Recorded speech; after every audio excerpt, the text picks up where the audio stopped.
Master the art of making suggestions with how about.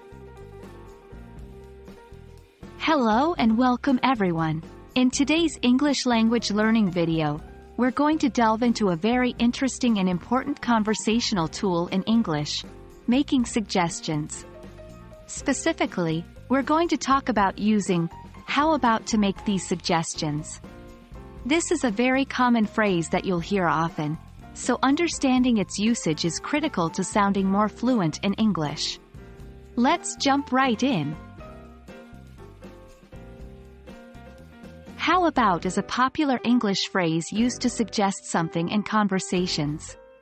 It is an informal and friendly way of suggesting or recommending something to someone else. It can be used in a variety of situations, such as suggesting a place to eat, a movie to watch, a time to meet, and so on.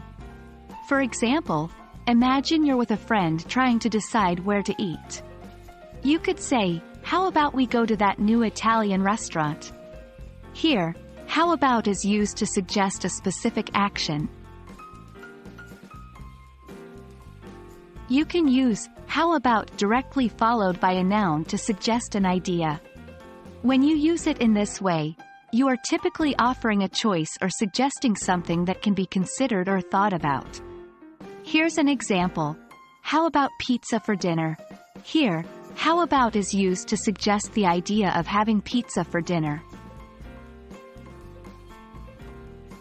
A gerund is a verb ending in ing that is used as a noun.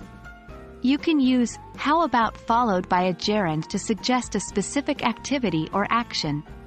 For instance, how about going to the beach this weekend? In this example, how about is used to suggest the activity of going to the beach. Remember, how about is versatile and can be used in various situations. For instance, you can use it to suggest a solution to a problem. How about we split the bill? To suggest a plan. How about we meet at 5 p.m. at the park? Or even to suggest a change in a situation. How about you try the chocolate ice cream instead of the vanilla? And that wraps up our lesson on using how about for making suggestions in English. It's a fantastic tool to add to your English-speaking arsenal, and I hope that this video has given you a better understanding of how to use it. Remember, practice is key.